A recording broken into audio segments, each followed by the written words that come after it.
Blueprint बता रही हूँ मैं तुम्हें, ब्लूप्रिंट किसका बता रही हूँ, साइंस का बता रही हूँ। इसमें 80 नंबर का पेपर होगा। तो बायोलॉजी के पोर्शन में आपका आगे life process, coordination compound, reproduction, heredity, ये 4 चैप्टर हैं। ये चारों 25 नंबर के हैं, ठीक है। इसमें सबसे ज्यादा वेटेज किसका आएगा, आपका लाइफ प्रोसेस का आएगा, जो कि 8 नंबर का है, 8 मार्क्स का है, ठीक है। इसमें जो है ना हेरिडिटी और कंट्रोल कोऑर्डिनेशन जो थोड़ा सा कम मार्किंग देगा, और ये आपका रिप्रोडक्शन है 6 मार्क्स का आएगा। समझ में आ गई ये चीज, बात समझ में आ गई। इसके बाद में केमिस्ट्री में हम आएंगे तो सबसे ज्यादा वेटेज जो आएगा आपका एसिड बेस का आएगा, 7 नंबर का चैप्टर है ये, ठीक है। मेटल नॉन मेटल आपका 6 नंबर का है। कार्बन वाला चैप्टर कितने नंबर का है, 6 नंबर का है। और केमिकल रिएक्शन वाला चैप्टर कितने का है, 6 नंबर का है। बात समझ में आ गई। फिर इसके बाद में हम आ जाते हैं फिजिक्स में। तो लाइट और आपका ह्यूमन आई दोनों मिलाकर के कितने नंबर के हैं, 12 नंबर के हैं, जिसमें लाइट का वेटेज ज्यादा रहेगा ह्यूमन आई से, ठीक है। और इलेक्ट्रिसिटी और मैग्नेटिक इफेक्ट दोनों चैप्टर मिलाकर के कितने नंबर के हैं, 13 मार्क्स के हैं, 13 नंबर के हैं। और अवर एनवायरनमेंट क्या है, 5 मार्क्स का है। अब हम थोड़ा सा इसको ये डिस्कस करते हैं कि पढ़ने का तरीका हमें क्या करना है। देखो आप पहले मुझे ये बताओ सारे बच्चे कि आप लोगों को लाइफ प्रोसेस कितना आता है। मैं उन बच्चों से ज्यादा पूछूंगी जो थोड़ा सा आंसर कम करते हैं। नेहा तुम्हें ना लाइफ प्रोसेस कितना आता है, एक बार खड़े हो आप, मतलब कितना लाइफ प्रोसेस आता है आपको। मेरे को मैंने कल परसों ये चैप्टर पढ़ा था, तो मतलब उतना आता अब है। आपको करना क्या है, सबसे पहले आप ये करना, इसको सपोर्ट से पढ़ना। नोट्स है मेरे पास, नोट्स है। हाँ। और उसमें क्या आता है कि डायरेक्ट डायग्राम नहीं आएगा, हाँ। उसमें क्या आएगी, लेबलिंग आएगी। तो मतलब मैं ये सारे बच्चों को नहीं बोल रही हूँ, एक बार के लिए जैसे जिन जिन बच्चों को मैंने इतनी प्रैक्टिस करवा दी है डायग्राम की, जिन्हें पूरे पूरे डायग्राम आते हैं, तो एक बार आज जाकर के आप क्या करो, 8 नंबर अपने पक्के कर लो आज की आज जाकर के, और लाइव प्रोसेस को पूरा पढ़ डालो। उसमें देखो मैं आपको टिप्स पे बता देती हूँ कि सबसे पहले इसमें क्या क्या रखा है। मैं चैप्टर निकाल ही लेती हूँ एक बार। 74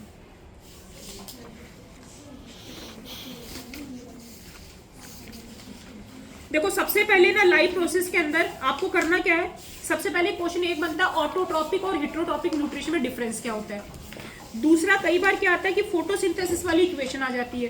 फोटोसिंथेसिस वाली सिर्फ इक्वेशन आप याद कर लोगे। इसके बाद में स्टोमेटा वाला डायग्राम है, वो कई बार आ जाता है। और स्टोमेटा में गार्ड सेल का फंक्शन भी आ जाता है कि गार्ड सेल क्या करती है।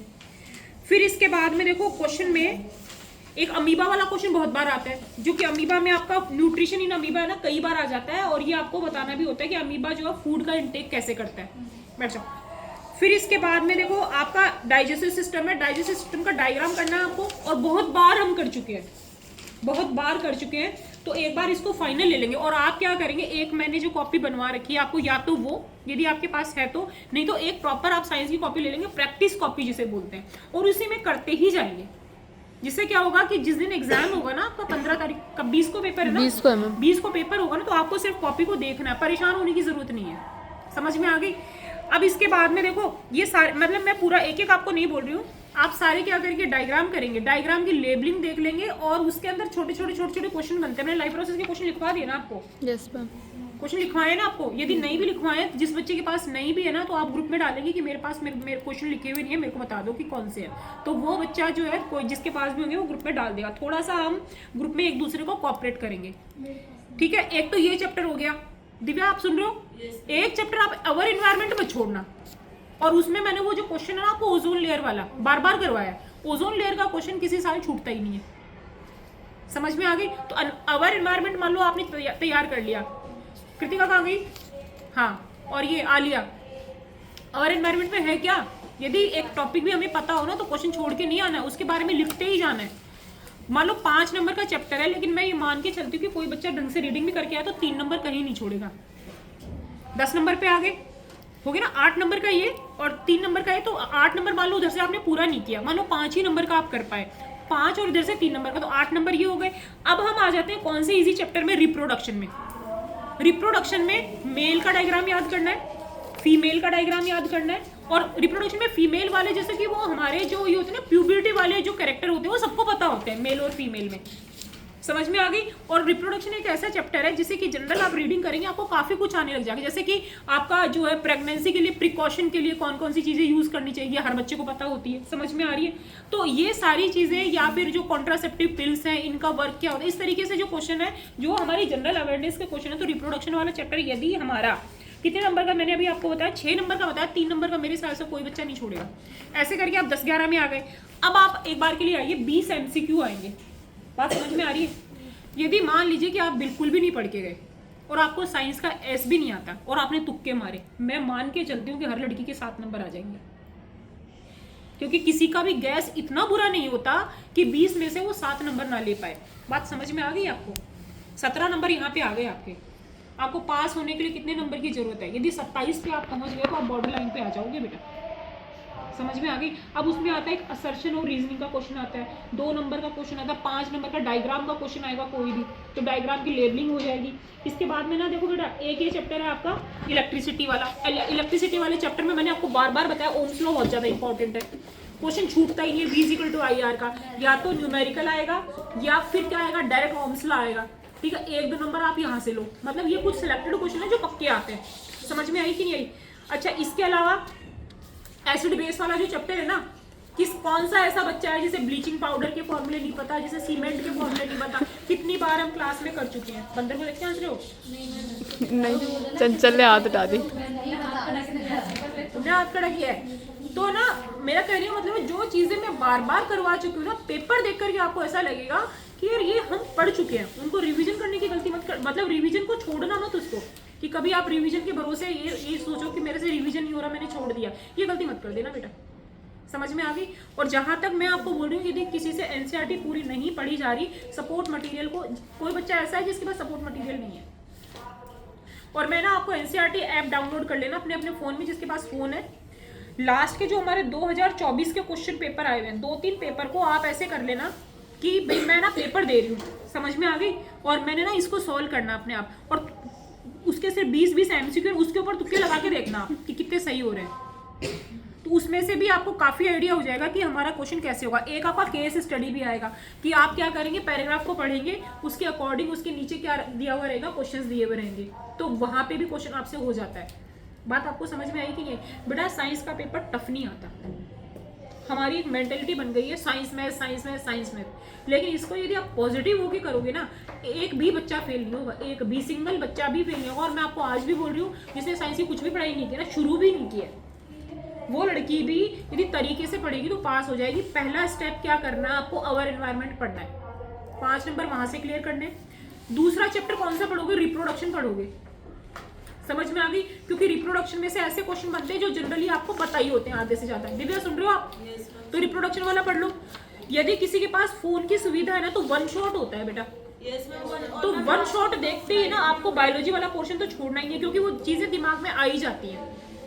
समझ में आ गई? लाइफ प्रोसेस वाले चैप्टर का मैं बार बार नाम इसलिए ले रही हूँ कि मैंने उसकी प्रैक्टिस अपनी तरफ से बहुत करवा दी है, और मेरे हिसाब से आप लोगों ने भी काफी कर लिया। पूरे साल हमने पढ़ा है, ऐसी बात नहीं है कि हमने टाइम पास किया है। बात समझ में आ गई? तो तीसरा चैप्टर बायोलॉजी का हम लाइफ प्रोसेस लेंगे। अब इसके बाद में देखो कंट्रोल और कोऑर्डिनेशन और हेरिडिटी में मान के चलती हूँ। हेरिडिटी में F1 बहुत सारे बच्चों को निकालना आता है, लंबा पौधा, छोटा पौधा, capital T, small T, F1, F2। तेरे को आयुष पता है ये चीज? अब उसमें थोड़ा सा टफ क्या पड़ता है आपका, डाई हाइब्रिड क्रॉस पड़ता है, जो कभी कभी क्या होता है, आपकी किस्मत अच्छी होती है तो वो क्वेश्चन आता ही नहीं है। एक जीनोटाइप का क्वेश्चन आता है जो कि आपका क्या होता है, 1:2:1 होता है। एक फिनोटाइप का क्वेश्चन आता है, वो क्या होता है, 3:1 होता है। इस तरीके से हेरिडिटी के बहुत लीनियर क्वेश्चन आएंगे। तो तीसरे चौथे नंबर पे आप कौन सा चैप्टर करोगे, हेरिडिटी को करोगे। समझ में आ गई? अब यदि फिजिक्स वाले पोर्शन में हम आते हैं, तो फिजिक्स वाले पोर्शन में मैं आपको इसलिए नहीं कह रही, कई बार क्या होता है कि आप थ्योरी याद कर लेते हो, लेकिन उसने 2.5 नंबर का न्यूमेरिकल डाल दिया, वो तो डाल ही डालेगा, और वहां पे आप अटक जाते हो। तो वहां पर पहले बेटा मैं पढ़ा करती थी ना, तो मेरी भी एक मेंटेलिटी ये हुआ करती थी कि न्यूमेरिकल में नंबर नहीं मिलेंगे। धीरे धीरे मुझे समझ आने लग गया कि यदि मुझे फॉर्मूला याद है और मुझे क्वेश्चन में ये दिख गया कि इसमें ओम्स लॉ लगेगा, तो मुझे अपने दिमाग को ज्यादा नहीं चलाना है। यदि मुझे क्वेश्चन नहीं आता है, वो फॉर्मूला मुझे वहां टिका देना है। एग्जामिनर को नंबर देने पड़ेंगे, पूरे नहीं देगा, कुछ देगा। हाँ, V = IR को टिका देना है तुम्हें। यदि ओम्स लॉ समझ आ गया कि ओम्स लॉ पूछे, समझ में आ गई? रेजिस्टेंस इन सीरीज लिखा हुआ कहीं वर्ड दिख गया, R = R1 + R2 + R3 + R4 लिख देना है बिना देखे। उसके बाद में क्वेश्चन चलता रहेगा। एग्जामिनर को समझ में आ जाएगा, फॉर्मूला पता है, कुछ नंबर दे के जाएगा। रेजिस्टेंस इन पैरेलल दिख गया, 1 में R1, मतलब नाम दिखते ही आपको फॉर्मूला, वहां न्यूमेरिकल की बात कर रही हो, पुट करना ही करना है। उससे क्या होता है कि जैसे आप फॉर्मूला पुट करते हो ना, आपको आधा क्वेश्चन समझ आ जाता है। कॉपी आपकी होती है, पेन आपका होता है, पेन की स्याही खर्च होती है, कॉपी अगले की होती है, ठीक है। कॉपी शीट आप और भी ले सकते हो, आराम से शीट को यूज़ करो, उसमें ज़्यादा एकदम ऐसे पास में नहीं लिखना है जैसे ये मुंतहा पेपर करती है, इतना पास में अक्षरों को लिखती है, तो ऐसे पेपर नहीं करना है, बिल्कुल खुले करना है। एग्जामिनर को कॉपी आपकी अट्रैक्टिव लगनी चाहिए। कई लोग ये कहते हैं कि राइटिंग मैटर नहीं करती, हाँ नहीं करती, लेकिन अच्छा लिखना बुरी बात तो नहीं है ना, समझ में आ रही है। एक तो आप सड़ा के कॉपी को लिखते हो कि देख करके, जैसे कोई घर होता है जिसमें आप खाना खाने जाते हो, एक घर बड़ा अच्छा सा होता है, वहाँ पर एक चाय का कप पी करके भी आपको शांति सी पड़ जाती है, यार बड़ा अच्छा ट्रीटमेंट किया। और एक घर फैला हुआ रहता है, वहाँ पर आपको मटर पनीर और स्नैक्स खिला रहे हैं, तब भी आपका दिमाग खराब होता है कि यार चलो यहाँ से। ऐसा होता है कि नहीं होता है? तो कॉपी चेक करते टाइम एग्जामिनर को ऐसे लगनी चाहिए आपकी कॉपी की, यार क्या राइटिंग है इसकी, क्या सफाई से काम किया, लड़की में कितना दिमाग है, समझ में आ गई। अप्रिशिएशन अपने आप से आना चाहिए। और इशू नहीं है क्या? और कुछ लड़कियां ऐसी भी हैं यहाँ पे जो पहले पढ़ा करती थी और अब नहीं पढ़ रही, और कुछ लड़कियां ऐसी भी हैं जो पहले नहीं पढ़ती थी और अब वो पढ़ रही हैं, समझ में आ गई। जैसे नरगिस में बहुत ज़्यादा इंप्रूवमेंट है पहले से, आप में नहीं है, आप थोड़ा डाउन गए हो, समझ में आ रही है। और ये कहाँ गई दिव्या, बेटा देख मैं तेरे को फिर बोल रही हूँ, मैं तेरे को सिर्फ 20 तारीख तक बोलूँगी, उसके बाद बिल्कुल नहीं बोलूँगी। और 20 तारीख तक चाहे तू मेरी बुराई कर ले, चाहे कुछ भी कर ले कि मैडम ऐसी वैसी या मैडम ऐसे बोलते हुए, कितना भी कर ले, लेकिन मेरे को तुझे पास कराना है।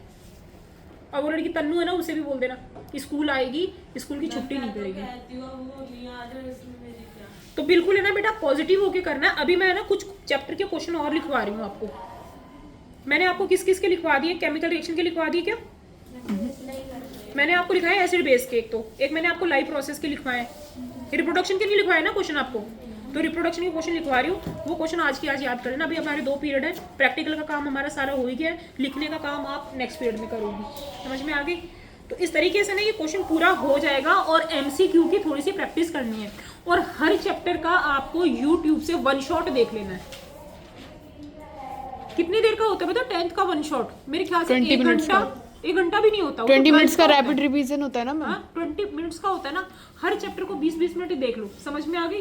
अरे बात समझ में आ गई। जैसे गाने सुनते हैं ना, गाने सुनते हैं, उसमें से कंसंट्रेशन बैठता है ना बिल्कुल अच्छे से, वर्डिंग्स याद हो जाती है, होती है कि नहीं होती है? मेरे को भी हो जाती है। 2-3 बार गाना सुनने के बाद में वो गाना अपने आप ही पता नहीं होता कि मुझे याद हो गया। घाट के डायग्राम पे भी गाना। हाँ, तो इस तरीके से ना बेटा, अभी आपके पास में नेहा घर पे फोन है क्या? ये नहीं है कि चिल्लाने लगी घर जाते कि जी फोन दो, आज हमारी साइंस वाली मैडम ने कहा है। ऐसे नहीं, मैं सिर्फ एक सोर्स बता रही हूँ आपको। जिसके घर पे फोन नहीं है, जिसके पास में कीपैड वाला फोन है, वो सेल्फ स्टडी करे, वो बेटर है। मैं तो आपको इजी वे इसलिए बता रही हूँ कि तुम कैसे तो पास हो या कैसे तो तुम नंबर लेके आओ। बाकी जो हम किताब से बैठ के पढ़ते हैं ना बेटा, वो लॉन्ग टाइम तक याद रहता है। और मॉर्निंग में पढ़ने की आदत डालोगे थोड़ा सा। जैसे ही आपका साइंस का पेपर होगा ना, और अच्छा जिसका हो गया उसको आप देख लेना, आपको एक अजीब सा कॉन्फिडेंस आएगा कि यार 10th क्लियर होगी। समझ में आई कि नहीं आई? तो इसलिए ना थोड़ा सा जम के पढ़ो बेटा, 1 महीने का टाइम है। और मैंने आपको उस दिन भी कहा था कि जो 3 घंटे मिलेंगे ना, आज तक आपने 10वीं तक जितनी भी साइंस पढ़ी है ना, वो सारी उसमें लिखनी है। 9th में किसी ने नहीं पूछा आपसे कि ना कितने नंबर आए, सिर्फ पास होना मैटर कर रहा था आपसे। 8th में तो पूछा ही नहीं, 8th में तो आप आ ही गए, 8th से तो 9th में, मतलब मैं बॉदर ही नहीं कर रहा था कि किसी को साइंस की स्पेलिंग आ भी रही है कि नहीं आ रही है, समझ में आ रही है। लेकिन आज जो है ना, अब जो पेपर होगा आपका 20 तारीख को, जितनी भी साइंस आपको आती है उस टाइम आपको आराम से खा पी करके आना है। किसी के दिमाग में ये नहीं चलना चाहिए मेरा आज पेट में दर्द हो रहा है, मुझे उल्टी का समन हो रहा है, मैं डिप्रेशन में आ रही हूँ, मैं रात को सोई नहीं हूँ, इसलिए पेपर खराब हो गया। यदि किसी लड़की ने ऐसा सोचा भी, ऐसा होता है ना, अपनी मम्मी को बाद में रोके कहते हैं मम्मी मैं डिप्रेस हो गई थी, कुछ काम नहीं है तो फिर डिप्रेस ही होंगे ना, समझ में आ गई। कुछ काम नहीं है तो डिप्रेस ही हो जाते हैं। एक वर्ड सीख लिया हमने। हमारे टाइम पे डिप्रेस होते ही नहीं थे, मम्मी का एक चांटा पड़ता था सारा डिप्रेशन आता ही नहीं था, वो एक से एक काम बताए रखती थी, तो डिप्रेशन को टाइम ही नहीं था। ऐसा लगता था कि आधा 1 घंटा मिल जाए तो पढ़ लें। बात समझ में आ गई आपको? तो डिप्रेशन जैसी कोई चीज़ है नहीं। और डिप्रेस वही होते हैं जिनके पास फालतू टाइम ज़्यादा होता है, जो घर पे कुछ करते नहीं है, काम वाम कुछ होता नहीं है, तो थोड़ा टाइम पढ़ लेते हैं, थोड़ा टाइम डिप्रेस होते रहते हैं। हाँ, मजाक नहीं कर रही मैं ये चीज़। अरे भाई, जैसे तुम्हारी मदर तुम्हें ये कहते हैं कि शाम को खाना बनाना है तुम्हें, और तुम्हें लाइव प्रोसेस पढ़ना है, सब सोच के देखो, तो तुम क्या करोगी? जल्दी जल्दी खाना बनाओगी। और ये पढ़ने का मन है तो कि भाई 2-1.5 घंटा बचे तो लाइव प्रोसेस कर लूँ, कहाँ डिप्रेस होने का टाइम पड़ा। अभी यदि मम्मी जी ने रिलैक्स दे दिया कि बेटा पढ़ ले, अब तुम सोचोगे यार डिप्रेशन आ रहा है, मेरे अंदर मोटिवेशन नहीं आ रहा पढ़ने का, मुझे कोई है ना मोटिवेटेड वीडियो देखना चाहिए, फिर तुम मोटिवेटेड वीडियो देखोगी, फिर तुम मोटिवेट होगी, फिर तुम लाइफ प्रोसेस पे पहुंचोगी। समझ में आ गई? तो इधर वो इनडायरेक्टली मदर ने क्या कर दिया, आपका मोटिवेशन पहले ही कर दिया खाना बनाने का काम बता करके आपको, या बोल दिया बर्तन धो लो जी। तो अपने आप सेल्फ मोटिवेशन आता है फिर बहुत अच्छा वाला कि, और मोटिवेशन कैसा आता है कि मम्मी को तो पता भी नहीं है कि मेरे बोर्ड के पेपर है और मेरे से काम करवा रही है, वो सेल्फ मोटिवेट होते रहते हैं, मेरे पास टाइम कहाँ बचा है, फिर तुम जल्दी जल्दी काम करोगे, 2 घंटे बच गए तो तुम सोचोगे मुझे पढ़ना है। तो वो है सेल्फ मोटिवेशन जो आपको आपकी मदर ने दे कभी दिया। कभार ऐसा होता है जैसे मैं फोन चला रही होगी, वैसे तो मैं कर लेती हूँ उससे, तो मम्मी जब काम होती है तब कहते हैं, अरे पढ़ना था। हाँ, तो इसलिए ये जो मम्मी वाला मोटिवेशन है सबके लिए बहुत ज़्यादा ज़रूरी है। समझ में आ गई? तो फालतू के ऐसे अब निर्भर होकर नहीं बैठना है जी कि बोर्ड के पेपर चल रहे हैं, अब मैं कल से कुछ नहीं कर, मेरी बेटी भी करती है ना ऐसे, और वो भी डिप्रेस भी होती है, फिर वो डीमोटिवेट भी होती है, फिर मैं उसे मोटिवेट अपने तरीके से कर ही देती हूँ। हाँ, वो उससे ही पूछना कभी मैं लाऊंगी स्कूल में, ठीक है? वो ये खुद पूछते हैं कि मेरी मम्मी, और वो भी मेरे से ही पूछेंगी कि मेरी मम्मी क्या क्या बुराई करती है। हाँ, ठीक है, तो ये सेल्फ मोटिवेशन बहुत जरूरी है। ठीक है बेटा? इस क्लास में ज्यादा करनी